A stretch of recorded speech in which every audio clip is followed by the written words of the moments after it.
Oh, yes, we are live now. We're I see live a now. sign. I see a sign. Yeah. Oh yeah, it shows. We're live. Yeah, it shows we're live. I hope. Is it? Mm-hmm. Oh, ya lo sé más.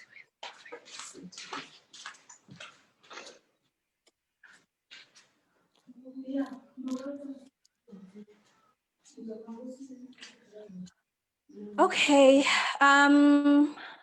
Yes, we're finally live. Thank you. Thank you for your patience. Thank you for being patient. Welcome to everyone who is joining us via Facebook. Today we're going to be having a discussion on miscarriages and fertility challenges. But before we start, as October month is the month whereby we remember angel babies, and those are the babies that we lost through miscarriages or stillborn during infancy. I'd like us to take the next 5 seconds just for a moment of silence to remember our angel babies and to have in our hearts the women who are struggling with fertility and conceiving.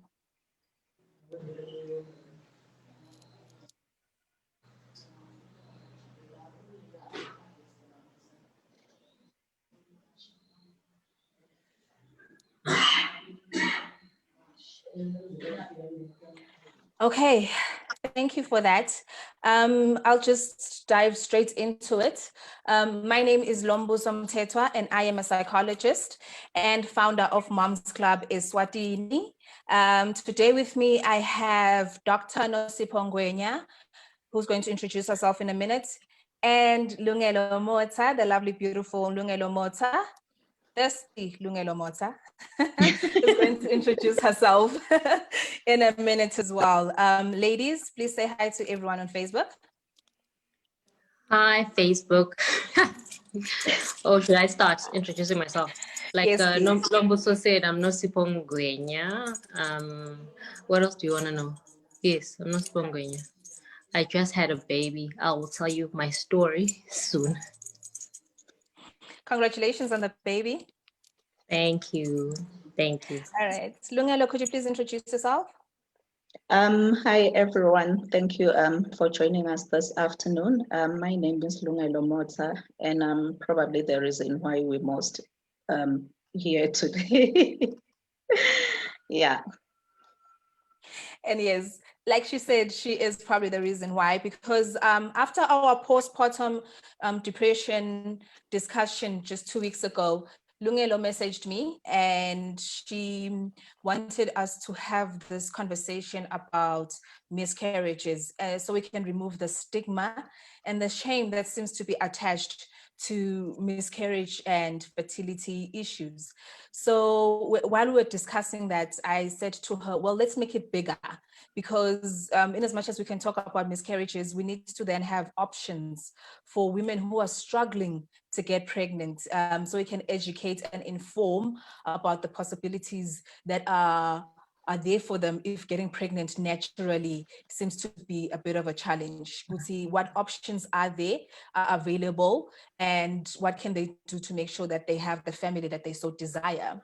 So I reached out to you, Dr. Nosipho, who graciously agreed to have a conversation with us about her journey on getting pregnant through IVF, and we'll hear more about that soon. Okay, so let's just dive right into it. The network has already taken all of our time. So Lungelo, could you please share with everyone watching your story, why you texted me, why you thought this conversation was important, and most importantly, what you have been through in the last hours. And sorry about that. Everyone joining us via Facebook, remember I am reading your comments or questions in the comment section. So if there's anything you want to ask that we can put in our discussion, please let me know in the comment section. But this video will be live even long after we have stopped streaming, so we can continue the conversation. All right, Lungelo, The stage is yours. Hopefully I don't break down and cry in front of the live audience. It's still very much full for me, so I'm still trying to deal with it. Okay, the first time around, I think I've shared story on my Facebook. My friends already know this on some of the notes that I had published recently. The first time around it happened, I was quite young.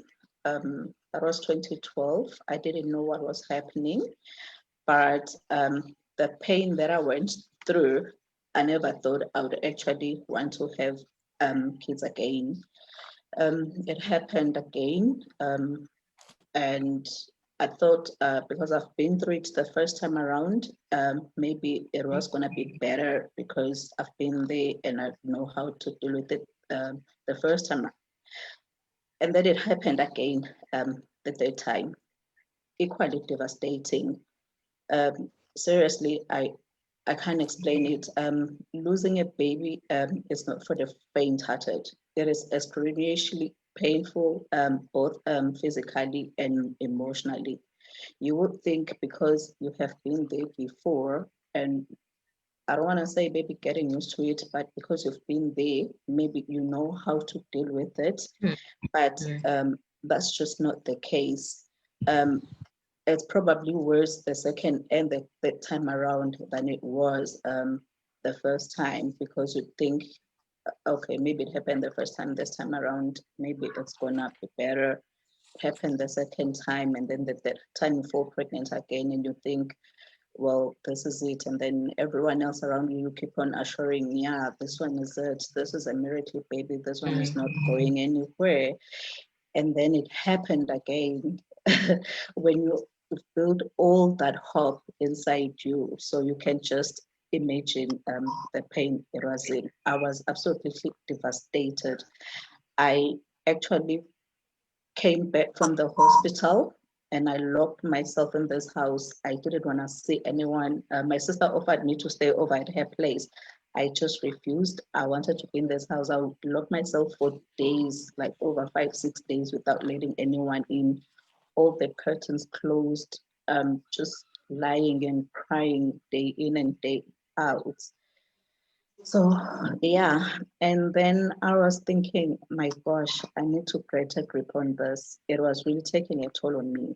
That's why I reached to you, Lombuso, because I know you're a psychologist and I knew about Mom's Club as well. I was like, chick, I can't do this. I can't talk to anyone. I don't like putting myself out there, especially to the people that care about me.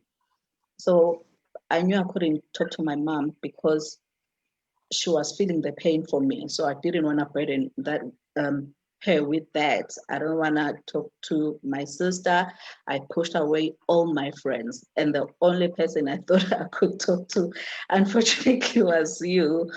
So because I felt like I didn't want to burden them with my pain because I knew the pain they were feeling for me. So I couldn't talk to anyone. And I was thinking, I need to talk to someone.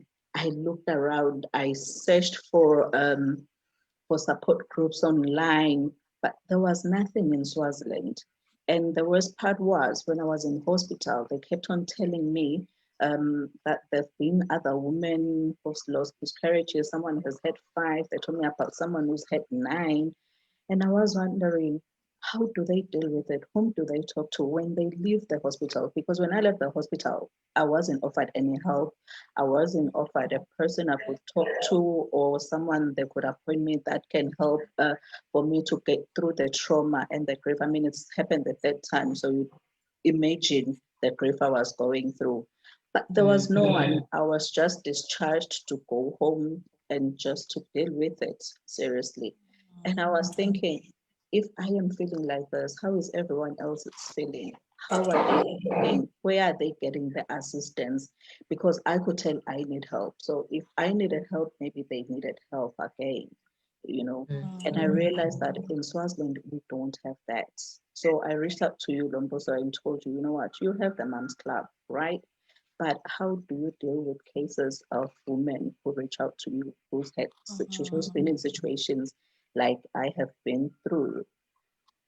yeah, and then we talked. I shared my stories with you, and when you suggested the Zoom meeting, I was scared.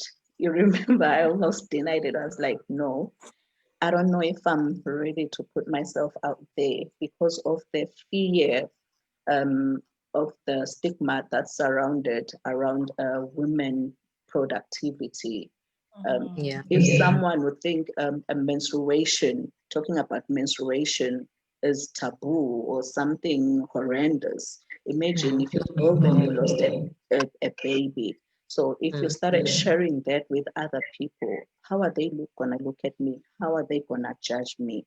How are they gonna there's, the social perceptions, societal perceptions about women and miscarriages and everything else. So, but then gradually after we started speaking, I started writing those notes and I published them and I shared my story. And that's when I realized I had friends who Yeah. actually wrote to me and inboxed me and told me, you know what, I've been there. Someone told me that just last year they lost another baby. Three of those friends were actually close friends, but they only shared with me after I started sharing my story. And I'm like, how did we deal with it? They told me that they just kept quiet and did nothing. But inside, they are breaking every day because Yeah. this is not something that actually goes away. I Yeah. mean, even right now, I'm here speaking to you and everything, but I'm in the verge of tears, but I'm not going to do that with the live audience. But yeah, the issue of miscarriage and the whole misconceptions about it being a taboo subject and all that is the one that actually more devastating because you can't talk about it than actually losing the baby itself because you fear that you're actually going to be judged, you know. I think that is, thank you so much, Lungelo, for sharing with us. I think that is why we came to the decision that this platform is so important, because so many women, as I was sharing throughout leading up to today, your little codes, because I have a lot of women that sent their stories via DMs with my WhatsApp, and they said, this is what I went through, and you can share it anonymously, which is what I've been doing. And so many people were commenting in the sections that I went through the exact same thing, or I have a similar story. Even people that were my friends, like you said, Lungelo, that people that I thought I was close to went through miscarriages and they never spoke about it. And when you do ask, why is that? And the stigma, it's like there's something that you have done wrong as a woman for having lost your baby, because even the word lost, it's like I had it and then I lost it, so it is my fault, so already there's a lot of blame that the women feel. And we need to talk about that. We need to put it out in the open so that it's not something that needs to be stigmatized anymore. And Lungelo, I wanted to ask you that while you were going through this, where was the father of your baby? Because the part of the reason why most women struggle so much with miscarriages is that in our society, we make reproduction a woman thing, you understand? It's like the man is only there for conceiving and then he goes away somewhere. So the woman has to carry the baby and all of those things. And we need to correct that, because it takes two people to make a baby. It takes two people to raise a baby. So it should take two people to grieve a miscarriage. So where was your partner during all of this? This one I don't know how to answer, but I could say I pushed him away. I took the decision that I was actually gonna do this alone. So I'm sorry, I can't really go into details with that because we're talking about someone else's feelings. But I made the decision not to be available. So I thought I could do it. I know now, after we had a conversation about it just the other day, I think around Monday or so, and told him the reasons why I made the decisions that I made, that I don't know how to deal with pain. I was trying to take this on my own because I didn't wanna burden or let them see me the way that I was.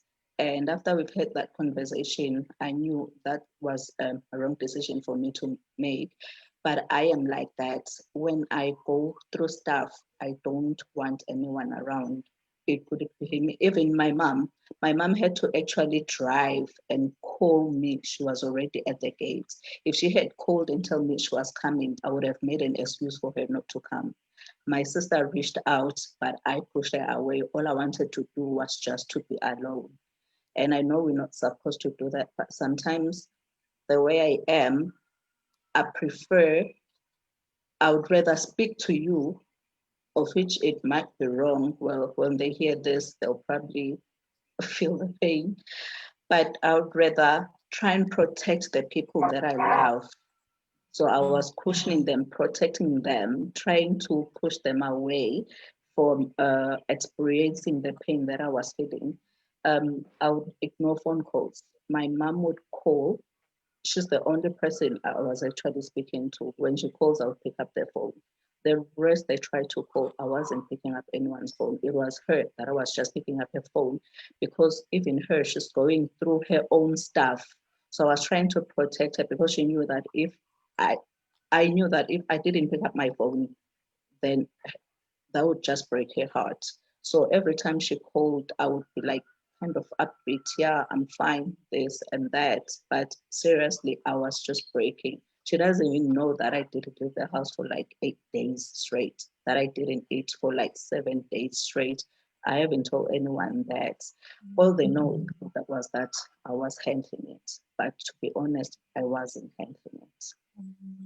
And we now need to look into the healing process, because here you are now, you just had your third miscarriage less than 2 weeks ago, but life is expected to move on like nothing happened. You're expected to go to work, you're expected to show up and do everything, because you can't even go to your boss and say, I'm going through a grievance. How does that even function? So how do they describe that you need this time apart? And we need to fix that, because it's just as painful loss. I remember I was watching a documentary at some point a long time ago, and someone said losing a child or having a miscarriage is so painful and unnatural. It's a kind of pain that no one can describe what it is. And even in our vocabulary, when you lose your parents, you become an orphan. When you lose your husband, you become a widower. When you lose your wife, you become, a widow, or the other way around. But when you lose your child, what do you become? There's no word for it, because it's such an unnatural thing. And the pain of it is so hard to understand, that you're not supposed to go through it alone. You need people. And it's so interesting how women, that's the one time they go into themselves. That's the one time they don't talk about it. When they need people the most, that's when they go into themselves. And that is why you and I, Lungelo, we want to correct that now. We want to create a platform and a community where we can say, come, let us talk about it.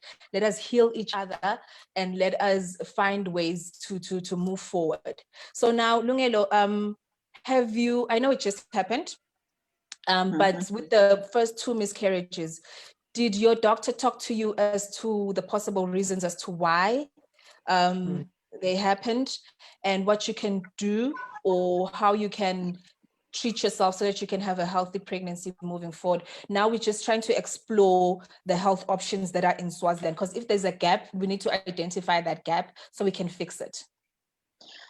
Okay, for my case, I unfortunately, what happened is it's something that cannot be treated. It's called an incompetent cervix. So what happens is I'm able to carry, but it's my placenta. So I suffer from PROM, like the gushes of water just coming out of the blue. And the only way to manage that is to just make sure that you don't get an infection. Because once you lose that water, chances are either you go to labor or you develop an infection and you abort. Unfortunately, the placenta has to actually seal itself. So if it doesn't seal itself, that means you continue leaking the amniotic fluid. And that fluid is what actually is needed by your baby to actually survive.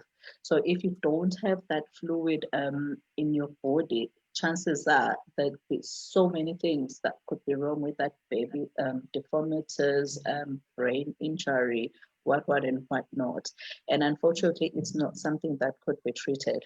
So after you've had the abortion, all you can do is be on expected management. So that means they give you a whole lot of instructions, no walking around, stay in bed, not lifting of heavy things, no sex, no nothing. Basically, you just have to stay there and probably lie in bed and hope for the best. And that was hard because, you can't just, how many weeks? I was 19 weeks when it happens. And imagine staying in bed until we are 39 weeks or so. And you have a job, you have all those sorts of things going on. And okay, I stay alone in my apartment. I don't stay together with my partner or my parents. So issues of me waking up to cook and move around and tidy the house, I had to do that on my own. I could have moved home, but then my home is quite far. So the closest was for me to stay here because I still had to go to work, So I was better off here because even Bawani Clinic was closer to me. So in my case, unfortunately, it's called PROM. It's untreatable. So once it happened, basically, if the placenta doesn't seal itself, then you just continue leaking that water either until you give birth, if you successfully, or if not, like in my case, where I've developed infections and my body aborted the baby eventually. So I couldn't be helped at all. All right. I think we're now moving into in terms of what are the options that are now available for women that go through miscarriages. And part of the few options that we have discussed with the Ministry of Health, because I had a meeting with them earlier, trying to prepare for this meeting to make sure that I give information that is not only correct, but factual. So in terms of options of giving, of finally, having a baby since the natural way is not working out. I'd like to go over to you, Nosipho. If you can just tell us your story about your journey to having your little bundle of joy now, who is a few months old. 11 weeks old. A few weeks old. 11, right. yes. 11. Oh, awesome. All right. Yes, Nosipho. Yes, hi. Before I go into my story, Lombuso, I think you raised a valid point about partners supporting, and I think, like I said, remember I said my husband was unhappy that he wasn't included, and he doesn't have Facebook because he also wanted to be part of this. So I think also maybe in future, we have to include the partners who are always there. Like my husband was there throughout the whole journey from the beginning. So he feels like he's not part of it now. It's like it's just me only, but he was also there. I mean, sorry. So I think that's something maybe we should correct in the future. When we talk about these things, we also include the partners, who are there, who are part of it and everything. Yes. Mm-hmm. Okay, so I don't know where to start. Okay, my fertility journey started, I can say actively, maybe 3 years ago. I've been with my husband for 6 going on 7 years. But from the beginning, as we sort of could see that there's something wrong with me. But I think we only started like 3 or 4 years ago, actively trying and doing investigations. So I started with uh, doing investigations here in Swaziland, doing an HSG to check my tubes, and doing a hormone test, blood test. So on the HSG, that's where we found out that my tubes were blocked. So the option was either to do an operation to try and open the tubes or just go straight and do IVF. which is not available in Swaziland. So we decided to explore the option of IVF, and we were recommended to go to either Pretoria, East Hospital, or Sandton. So we decided to go to Pretoria because the Sandton one is very expensive. But that's the one that's recommended. I think it's MedFem, the name. That's the one that's recommended. It's one of the best in the world, actually.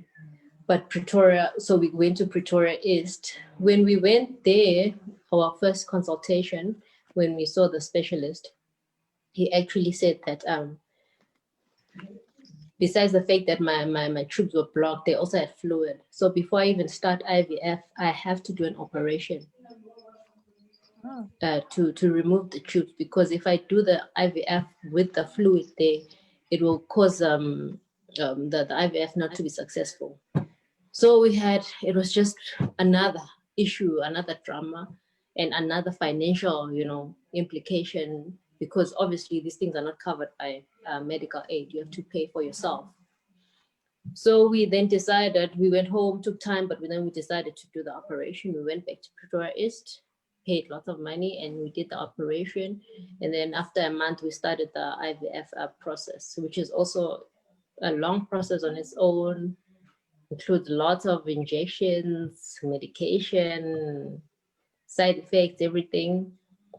The first cycle of IVF, the first one, it was unsuccessful. We went back second time. So we when you do the IVF, until they take your eggs and then they make embryos and then they freeze them.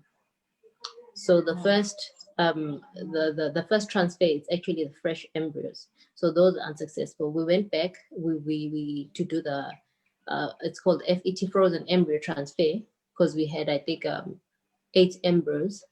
We did the second one, it was unsuccessful. We did the third one, it was unsuccessful. Because each time when they do the transfer, they put 2 embryos. So now we were only left with 2 embryos. So we did the last one. That's when we had, the success of this character of the baby now. So the embryos were all finished. If this wasn't successful, we're going to have to go start all over again. Oh my goodness. Yeah. So Wow. we were so fortunate, but we were willing to go through everything, because you try everything until a point where you can no longer. So we were, fortunately, God willing, we were successful. But even after you get pregnant, you still have to continue with the injections, continue with medication up to like 10, 11 weeks. Yeah, so it's quite, taxing emotionally, physically, and obviously financially.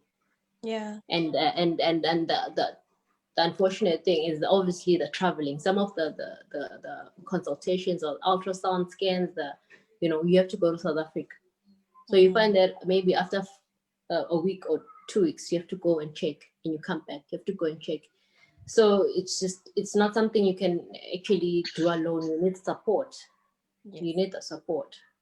So, and I was fortunate that I had the support from my husband. He was there throughout the whole thing, every consultation, he was there and supportive.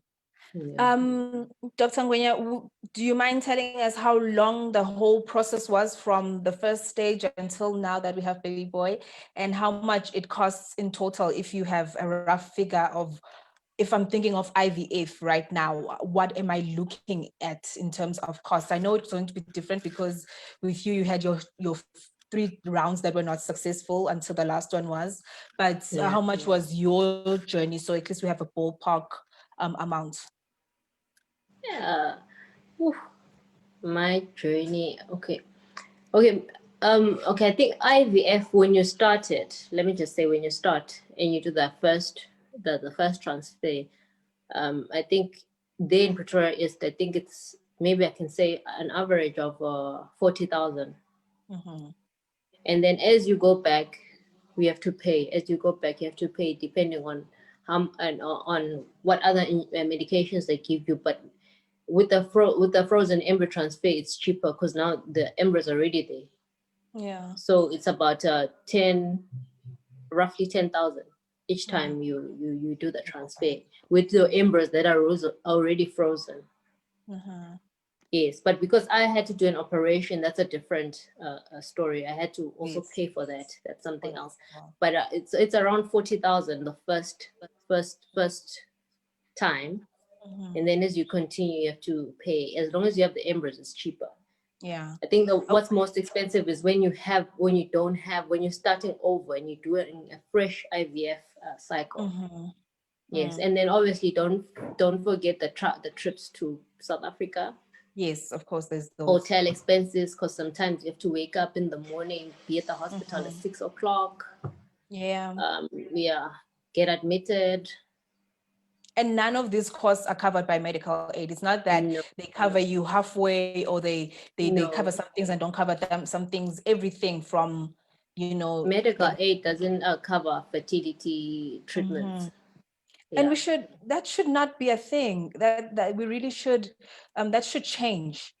It really should change, because it's medical procedures that need to be covered, especially since you found out that you had a blockage in your tubes. They should be able to have covered that at least. Yeah. But so I don't. think, but the one thing that I liked about what you said is that with your story is that it all started with testing, in terms to try and determine where the issue was and why you were not falling pregnant naturally. And throughout the questions that I've been getting via DMs and the comments and everything, I think we need to normalize going for testing. And just going out for checkups, because in Swaziland, in our society, we get so caught up in what people say, that I'm not falling pregnant because someone, and we find it's so easy to ask someone on Facebook, for example, and say, I'm having this issue. And then when I ask, what has the doctor said? Have you spoken to a gynae? I've never seen a doctor about it. I've never seen a gynecologist about it. And we need to normalize talking to the specialists, and understanding. We would see, if I have an issue like this, I need to talk to a specialist that is going to help me with it. Because when I was talking to the ministry earlier on today, the one thing that we need to also understand is that there's a difference between fertility and being sterile. Sometimes your issues with getting pregnant are just fertility issues that can be corrected in most cases. Like you said, there was a blockage in your tubes. Other people suffer from what Lungelo said, unfortunately, which can't be treated, which is an incompetent uterus. But for other people, you'd find that there are so many issues, such as even you and your partner are not compatible. When I was doing the research, and the doctors that were helping me with this would tell me that it's possible that sometimes you and your partner are just not compatible, that when you try to have a baby together, it just doesn't happen for the two of you, which is why you'd find sometimes that another couple would be like, I have a child from my first marriage or my first relationship, and he has a child from his first relationship, but together we are struggling to have a baby together. And right now, you can't use your previous children to test what is happening right now. You need a doctor to help you with that, because yes, you were able to fall pregnant when you were 15 or when you're 16 and everything else, but right now there could be a lot of things could have happened since then that needs a doctor, that needs a specialist to look into it and help you find the right proper treatment so that you guys can be able to have the family that you so desire. Yes, true. So in terms of options, so Nosipho, you have helped us go through IVF, and even though you need to talk to I would say talk to a gynecologist so you can know the proper procedure for you specifically. But there are other options as well, because before we even get to IVF, there are such options such as surrogacy. The thing about it in Swaziland, these things happen, but we never talk about it. There are people that have surrogates whereby you hire someone to carry the baby for you. But in Swaziland, it is such a taboo that we don't talk about it. We hide it like it never happens. And these are things that happen. These are options that you can have. Science and doctors and God has made it possible that there's more than one way for you to have a family. And we need to explore those options, and they are possible. You may not have IVF in Swaziland as yet. And I hear from the ministry that they are working on trying to get it to Swaziland, but there are other options. There's adoption. There is surrogacy. And there is one that I even found out today, that you can even freeze your eggs at the age of 20 something, even 30 something, when you're realizing I haven't met the person that I want to have a child with. And my biological clock is ticking, in a sense to say. So I can actually go to a facility whereby I can freeze my eggs. And, the uterus as cookie is what they say, but the egg itself, iyaguga. And as you get older, it becomes difficult for you to carry or to have a healthy child the older you get. So they say freeze your eggs if you are planning on waiting until you are either financially stable or you've met the right person to have a child with. You have the option of freezing your eggs and then come back, and then you can have your child later on when you are ready. So those are the options that we definitely need to talk more and actually understand.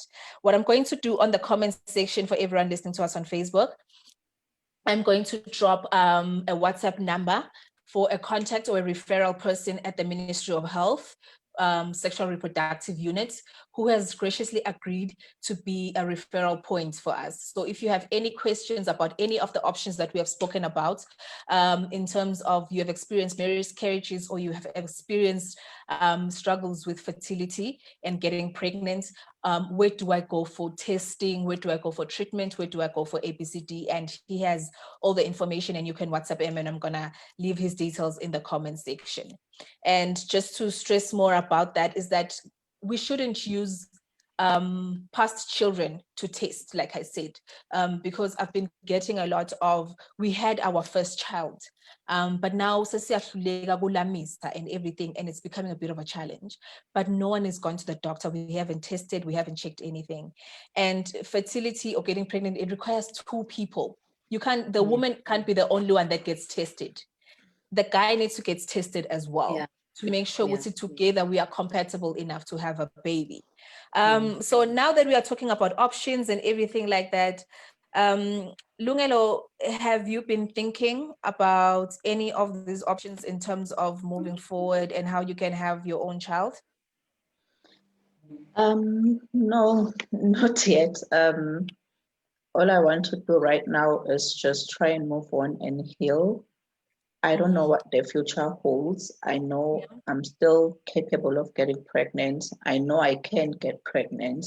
And the only problem is just me being able to stay that way. So I think until I give up trying, then I can explore other options. But I feel like as long as I can still get pregnant, as long as there's still a chance for me to try again. Right now, I don't feel like it, definitely. But I don't know, because even the first time I said I would never, but then it happened, and again and again. So right now, I think all I want to do is just concentrate on healing, maybe just take a bit of a break. But I think when I'm ready, I'll try and explore it again.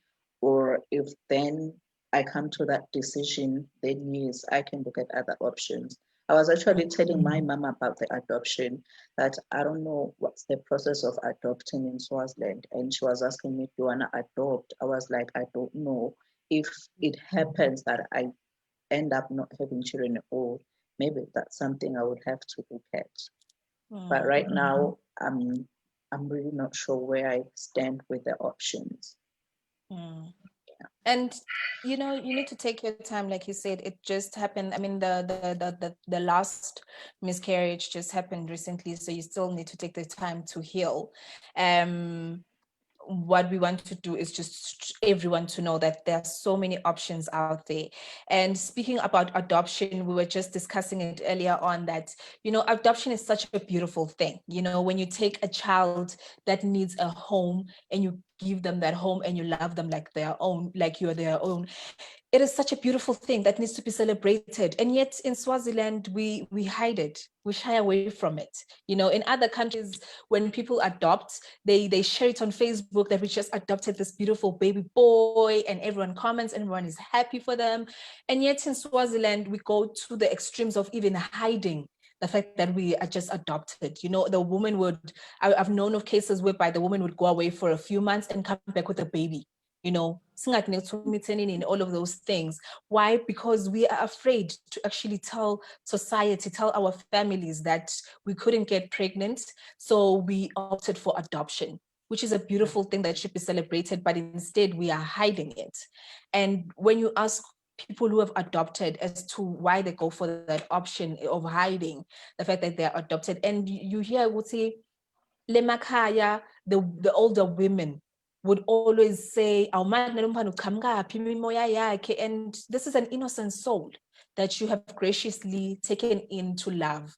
So we should really, really remove the stigma and the ignorance surrounding options of getting pregnant outside of the norm or of the natural way that people have actually been told.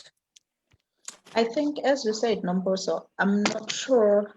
I think it has to do with shame. Like they say in Siswati, "Buhle benvotsa tinkomo tayo." And I would assume buhle bemfate bantfu. So as a woman, when you go through the struggles, ungakhoni kuba nemfana, it's like there's something wrong with you. And then they start labeling you, "Oyinyumba, kunjani, kunjani, kunjani."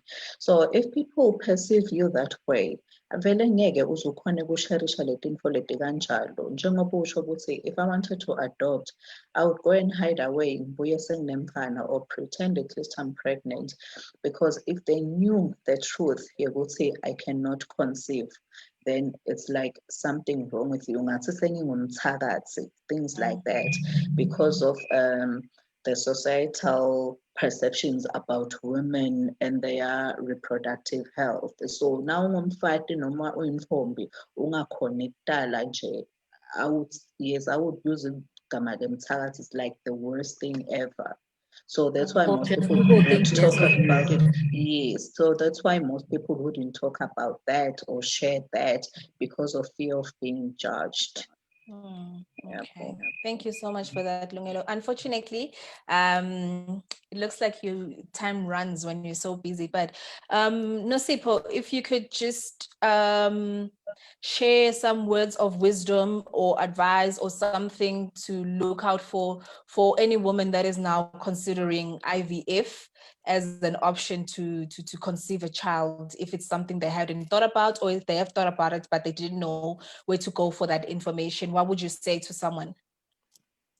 I think you just start from the beginning. You see your local gynecologist. Most of them have the information, have like to tell you what to do, where to go, because that's where I started as well. I started at number one, government, because that's where I was working. That's where they advised me on the options, either to do, like I said, to do the operation for the troops or to just go straight to IVF.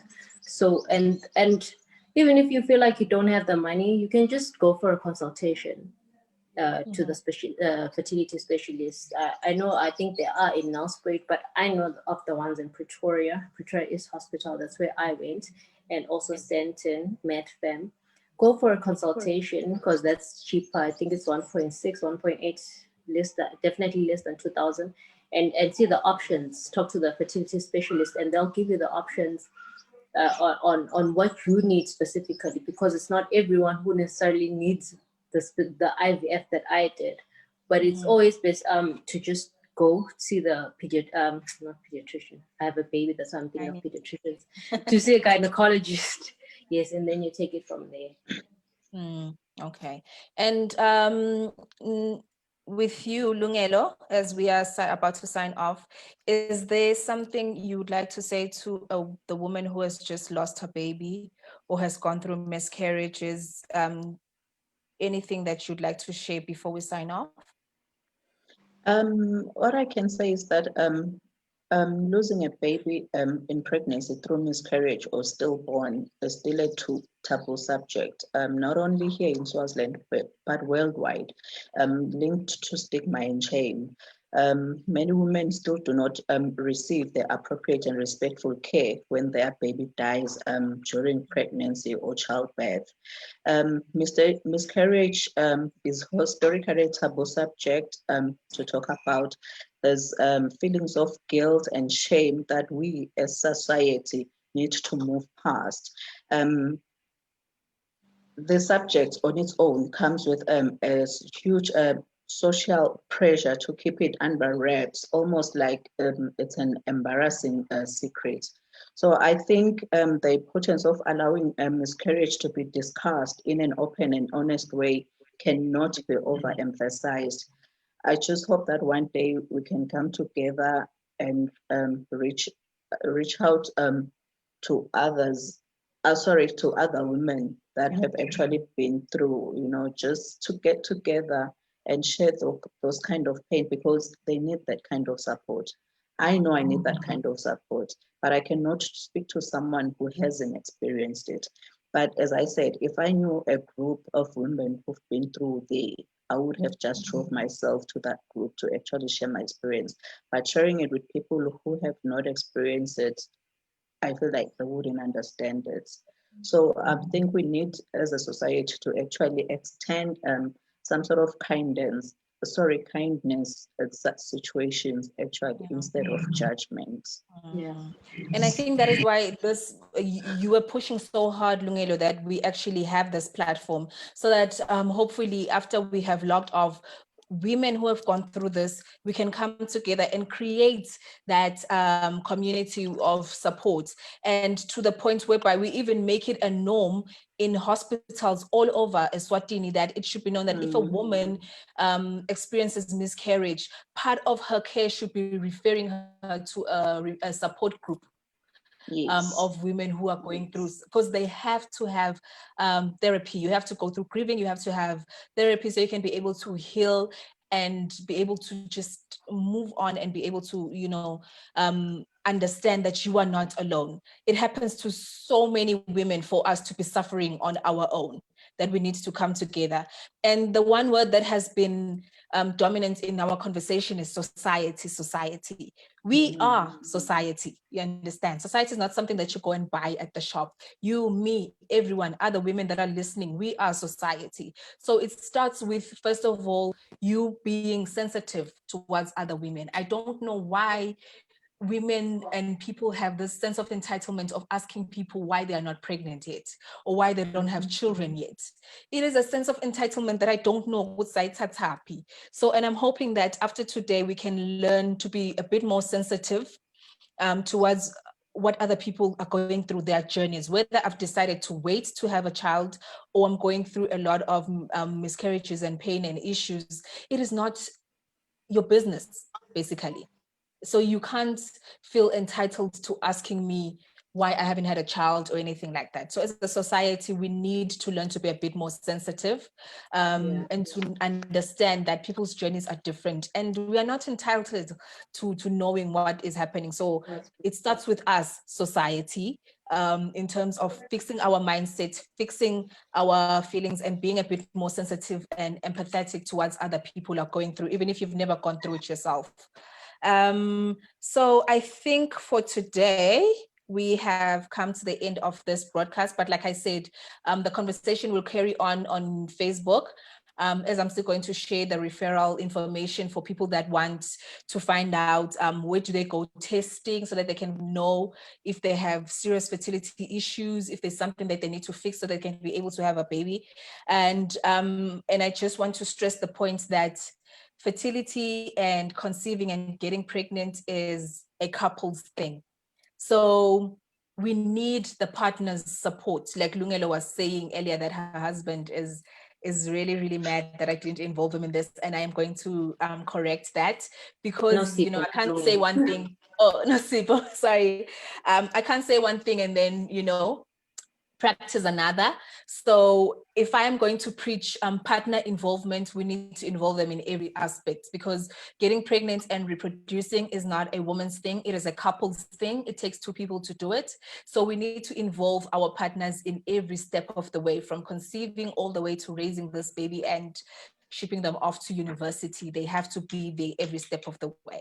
And if we have to go through the surrogacy, adoption, in vitro fertilization, and freezing eggs journey, they have to be there every step of the way, and they need to feel involved and engaged in that journey. All right. Yeah. Thank you so much to everyone who has joined us today. I really hope this has been informative. And if you haven't gotten the answers that you were looking for today, like I said, I'm still available via DMs, and you can still comment on this a video, because it's still going to be live on my timeline even after we have signed off. And now it is time for us to do just that. Thank you, ladies, for joining me today. Thank you for sharing so your much. stories. Thank you, Lombuso. If there's anyone that wants to get in touch with you to ask more questions that we couldn't cover in this 45 minutes, I hope you're going to be available for that. Yes, Yeah, no, definitely. Definitely. Awesome. And Lungelo, you and I are definitely going to start that support group. People need it. Yeah, we do. All right. Thank you so much, ladies. We'll catch up with you later. All right, Thanks. bye. Thanks, Bye, everyone. everyone on Facebook. Mwah.